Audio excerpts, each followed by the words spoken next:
Assalamualaikum warahmatullahi wabarakatuh. Alhamdulillah rabbil alamin. Allahumma shalli ala sayyidina Muhammad wa ala ali sayyidina Muhammad. Pemirsa Kajian News dimanapun Anda berada, salam jumpa kembali dengan saya Aziz Rahman di program Kabar Petang edisi Sabtu 31 Juli 2021.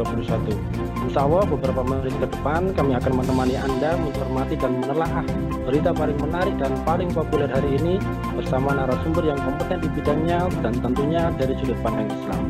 Baiklah pemirsa, inilah kabar petang selengkapnya.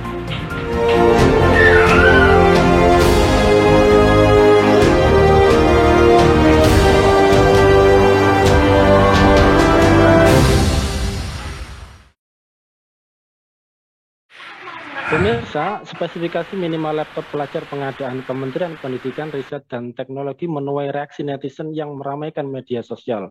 Sebagian merasa spesifikasi itu terlalu rendah untuk harga laptop yang diisukan 10 juta rupiah per unit. Berdasarkan Peraturan Menteri Pendidikan dan Kebudayaan Nomor 5 Tahun 2021, spesifikasi minimal laptop pelajar diantaranya memiliki memori terpasang 4 GB, DDR4, hard drive 32 GB, operating system Chrome OS, prosesor Core 2 di atas 1,1 GHz, dan monitor 11 inci LED dan masa garansi 1 tahun. Isu harga laptop 10 juta rupiah datang dari hitung-hitungan pernyataan Mendikbud Ristek Nadiem Makarim yang mengatakan pemerintah menyediakan dana 2,4 triliun rupiah untuk pengadaan 240 ribu unit laptop untuk sekolah. Dana itu sebenarnya dana alokasi khusus pendidikan tahun 2021 di tingkat provinsi dan daerah, bagian dari pengadaan alat-alat teknologi, informasi, dan komunikasi dengan anggaran 17,42 triliun rupiah sampai 2024. Apakah langkah Kemendikbud Ristek dalam menjalankan program digitalisasi sekolah menjawab tantangan pendidikan saat ini? Apakah produksi laptop produksi dalam negeri telah sesuai dengan kebutuhan masyarakat, dan apakah program produksi laptop merah putih ini layak untuk dilanjutkan?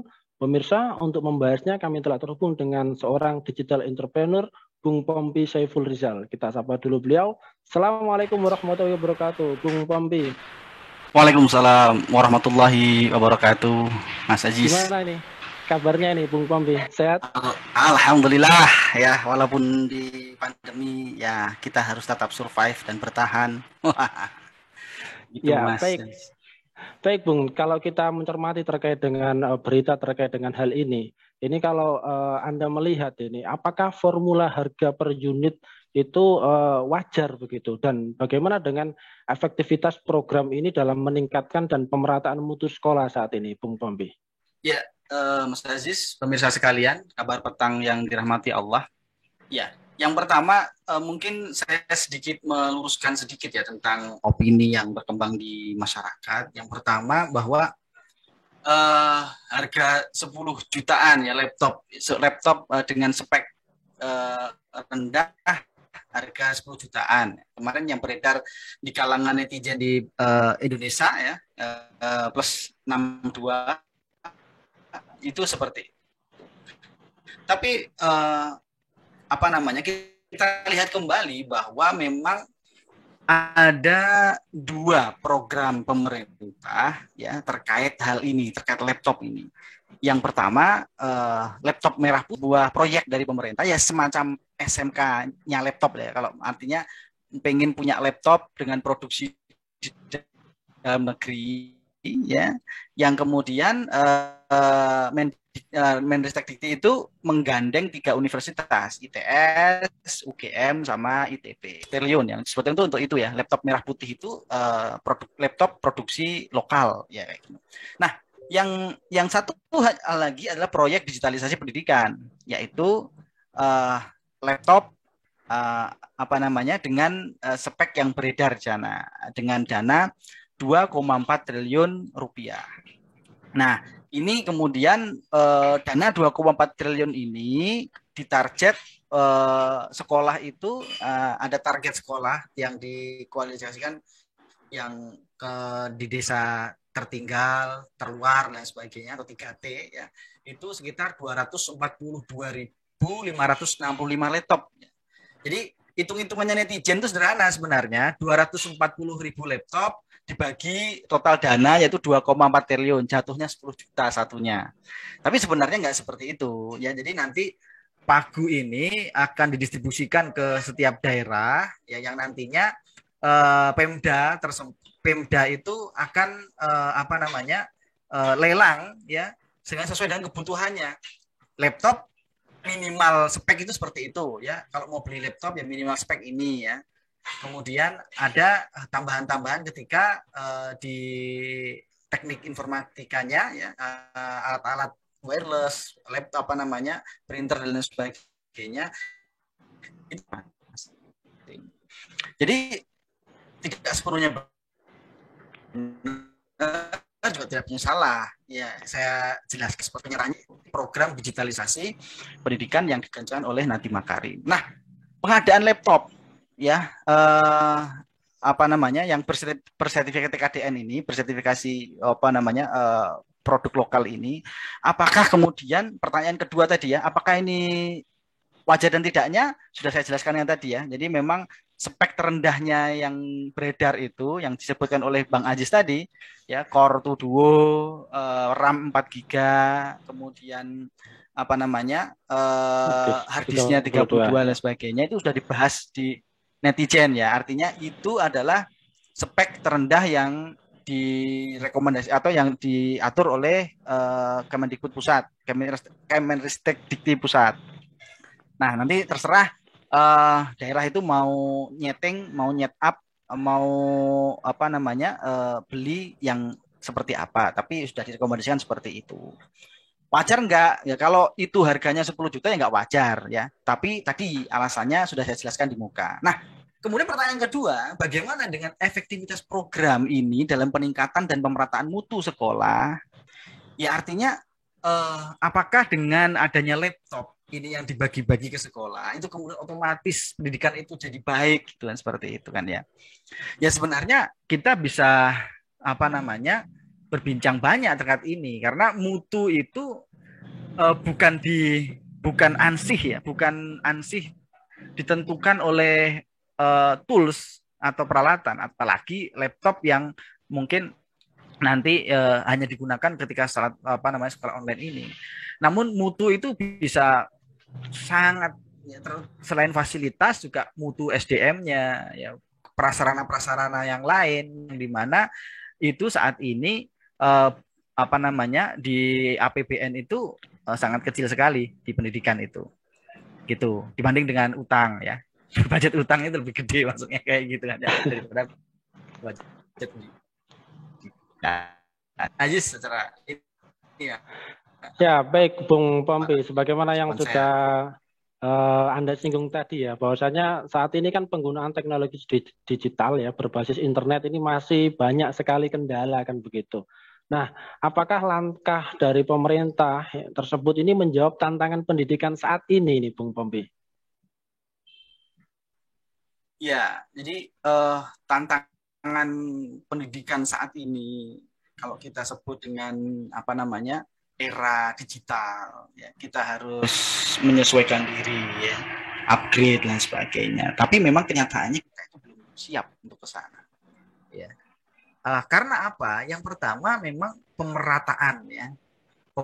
Pemerataan dari ketersediaan jaringan itu sendiri. Ya. Jadi internet itu jadi masih banyak sekali yang blank spot. Jadi sebuah daerah itu nggak ada internetnya itu juga banyak. Ada sekitar 12 ribuan desa yang belum punya akses internet di Indonesia. Nah ini yang perlu kita perhatikan ya. Namun jadi ketika kita ngomong masalah internet ini juga, pemerintah sudah meluncurkan sebenarnya sejak tahun 2000. Palapring itu pembangunan jaringan fiber optik ya di jalur utara dan di mengelilingi ya di Indonesia itu. Namun ini belum terserap, belum tergunakan secara baik ya. Baru sekitar 20%-an aja jaringan ini teroptimalkan, jaringan fiber optik di Indonesia ini, Palaparing ini. Karena apa? Karena memang harga sewanya dari operator itu mahal untuk menyewa fiber optik jaringan ini. Nah, sesuai data ini bahwa di Indonesia itu ya affordability-nya artinya daya apa namanya keterjangkauannya orang untuk membeli data, artinya ini berkaitan dengan kemampuan daya beli, kemudian harganya itu sudah seimbang, mampu nggak dibeli oleh rakyat, itu sangat peringkat kita itu sangat rendah, bahkan di bawah Kamboja. Nah, ini yang paling top memang Singapura. Singapura itu selain murah juga merata, ya. Kemudian di bawah-bawahnya, nah kita itu di bawah Myanmar, di bawah Vietnam, di bawah Filipina, di bawah Kamboja. Apa namanya keterjangkauan untuk dibeli. Masih banyak sekali keluarga-keluarga yang saat ini sekolah online itu, bayangkan untuk membeli bulanan, membeli perangkatnya saja, gadgetnya saja, itu belum tentu semuanya mampu. Ya, misalnya dalam keluarga itu ada 3 orang sekolah itu kan ya. Kalau misalnya jam pelajarannya itu bareng, itu kan harus menyediakan 3 gadget.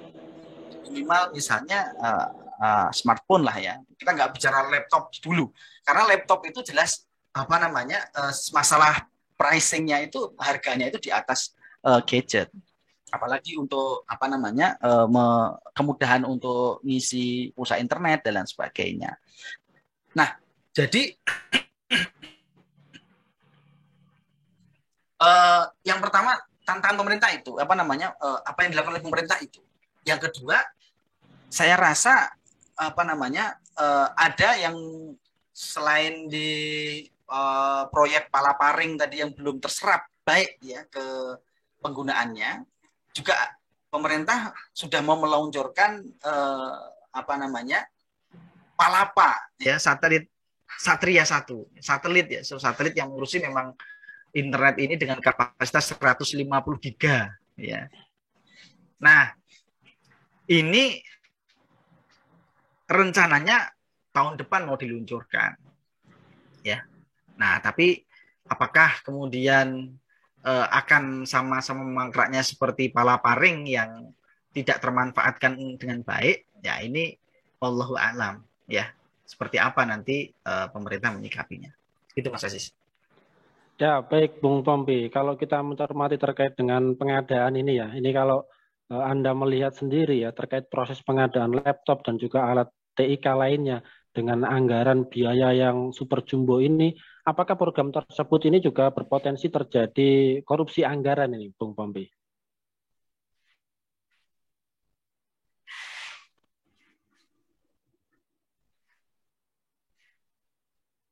Halo, Bung Tompi? Masih mendengar suara ya. kita? Ya. Masuk. Apakah terkait dengan pengadaan laptop dan TIK yang dengan anggaran yang super jumbo ini, kira-kira program tersebut ini berpotensi untuk korupsi anggaran atau tidak ini, Bung Pampi? Jangankan laptop, langsung bansos saja diembat. Artinya gini, sistem politik kita ini kan ini ya, sistemnya itu bagi-bagi kue, lahan basah dan sebagainya. Sementara untuk berkarir di peran politik yang serba kapitalistik ya, yang dilakukan di negara ini, semuanya butuh modal ya untuk nyalon dan sebagainya. Maka di setiap departemen itu kayaknya juga ada, selain departemen sosial yang sudah yang kemarin dampak bansos COVID aja bisa korupsi seperti itu ya, apalagi di pendidikan mungkin bisa jadi. Tapi ini kan belum terjadi, programnya belum ada. Tapi kemungkinannya kalau ada ya kita pasti ada lah kemungkinan untuk itu. Gitu Mas Aziz. Ya baik, lantas kemudian sebagaimana kita ketahui ini bahwasanya program dari Mendikbudristek Nadiem Makarim ini kan bercorak kapitalistik ini. Apakah program produksi laptop merah putih ini juga layak untuk dilanjutkan dan apakah proyek tersebut ini sangat urgent begitu, Bung Pombi? Ya, kalau kita bicara ya, apakah urgent atau tidak? Kenapa kok ini kesusu banget untuk digulirkan proyek entah itu laptop apa namanya merah putih, kemudian digitalisasi di sekolahan. Sebenarnya kalau ini kan proyeknya Nadiem itu kan memang untuk memperlancar bagaimana proses belajar mengajar online gitu kan ya. Nah, sebenarnya kita harus berpikir kembali ya ke belakang bahwa akar masalahnya itu apa? Kenapa sih kok sekarang itu pendidikan ya sekolah-sekolah itu sekolahnya online? Ya, karena kan ini kan sebuah hal yang temporary. Artinya karena pandemi lah kemudian sekolah itu online ya, tidak dikhawatirkan berkerumun di sekolah kemudian menyebabkan semakin menyebarnya virus COVID-19 ini. Nah, logikanya sebenarnya harus kita perbaiki. Apa sih yang urgent ya untuk dilakukan pemerintah? Ya, bukan berkutat kepada solusi di simptomnya, di gejala yang ditimbulkan oleh permasalahan tadi, tapi akar masalahnya apa? Ya, yang harus segera untuk diperbaiki dan dikasih budget yang fokus yang tinggi di situ seharusnya adalah penanganan pandemi ini supaya semakin cepat bagaimana anak-anak itu sekolah ya di tatap muka seperti biasanya ya, bagaimana dia mencontoh guru-gurunya berlangsung belajar mengajar dengan nyaman dan aman, safe ya. Seperti di misalnya di Eropa, di Cina dan sebagainya yang sudah mulai memang sudah karena penanganan yang baik. Nah, di sini kok malah justru berkonsentrasi kepada sesuatu yang efek dari timbul oleh pandemi itu. Maka justru pandeminya harus dikelarin dulu ya. Harus itu kan fokusnya itu di sana. Bagaimana supaya anak-anak ini bisa aman nih untuk sekolah tatap muka. Seperti apa? Ya sudah sering diulang-ulangi oleh ahli. Bagaimana pemerintah ini harus lockdown ya. Kemudian lockdown bukan PPKM seperti ini. Lockdown itu adalah ya sesuai dengan undang-undang yaitu dikasih makan bukan dikurung kemudian dibiarkan kelaparan sendiri, nggak seperti itu. Yang pertama logika pemerintah dalam menyelesaikan masalah. Yang kedua alur digitalisasi. Ya, kalau pengen pemerintah itu mau mendigitalisasi, entah itu apapun ya, baik di ekonomi, di pemerintahan, apalagi di pendidikan ini, yang harus sangat diperhatikan itu adalah fasilitasnya, pemerataannya, ya. Setiap orang sudah bisa menikmati internet atau belum dengan lancar, atau readiness ini, ketersediaan, kesiapan pemerintah untuk mencukupi itu. Yang kedua, setelah dicukupi, setelah diratakan, affordability, terjangkau nggak? Kalau ada, tapi nggak bisa membeli, buat apa? Kalau ada, orang itu nggak bisa langganan, buat apa? Kita masih mahal, paling mahal. Ya, secara price itu kita masih paling mahal di ASEAN ya, di ASEAN ya, itu kita nomor 84 peringkat dunia, atau di bawah Kamboja, di bawah Filipina, di bawah Vietnam yang sudah terlebih dahulu internetnya murah. Nah, baru kemudian berbicara tools, kasih laptop. Buat apa kalau misalnya laptopnya Chrome OS kemudian nggak bisa internetan, nggak bisa dipakai. Jadi yang dispek oleh Menristek Dikti itu adalah laptop dengan skala spek kecil yang bisa menjalankan Chrome OS. Chrome OS itu nyawanya di internet, ya. Basisnya itu Linux ya, kenal dengan browser Chrome itu yang dibuat oleh Google. Nah, itu internet nyawanya. Kalau nggak ada internet, buat apa pakai Chrome OS? Maksudnya kayak gitu. Walaupun ini ringan kan, OS-nya itu ringan, jadi spek kecil pun bisa jalan. Nah, saya kira di situ, Mas. Jadi kalau urgensi, ya urgen pandemi dulu. Ya, karena masalahnya di situ. Kenapa orang-orang itu sekolah online? Gitu. Ya, baik, Bung Pombi. Terakhir ini, kalau kita mencermati terkait dengan hal tersebut, lantas bagaimanakah konsep Islam di dalam menjawab tantangan digitalisasi di berbagai sektor dan bagaimana mewujudkan kedaulatan teknologi informasi dan juga komunikasi ini, Bung Pombi? Ya, jadi kalau kita bicara dari Islam, bagaimana Islam menyikapi masalah digitalisasi, ya, masalah kecanggihan ini ya, komunikasi dan sebagainya. Kita bicara Islam berarti bicara sebuah visi politik sebuah negara. Kalau misalnya itu di Islam itu kan juga apa namanya mengatur politik ya, mengatur politik. Bagaimana politik kenegaraan mengatur di dalam teknologi ini? Ya, ya. Maka bagaimana ya politik Islam itu menjalankan perannya menjawab tantangan teknologi ini? Kita berkaca di masa Rasulullah dulu. Ya, masa di mana bangsa Bizantium atau Romawi itu menguasai teknologi perang ya, karena uh, di saat Islam baru bangkit ya, di masa Rasulullah itu ada dua negara adidaya yaitu Persia ya Sasani dan Romawi Timur atau Bizantium. Nah, di situ yang menguasai teknologi perang yang paling canggih. Maka Rasulullah pun mengutus beberapa sahabat untuk mempelajari teknologi perang pada masanya. Supaya apa? Supaya Islam itu memegang teknologi ya untuk belajar, kemudian menerapkan di negaranya, kemudian apa namanya untuk ATM ya. ATM dulu kalau memang kita kan sekarang ya, kalah besar sama Cina, sama Amerika lah masalah teknologi.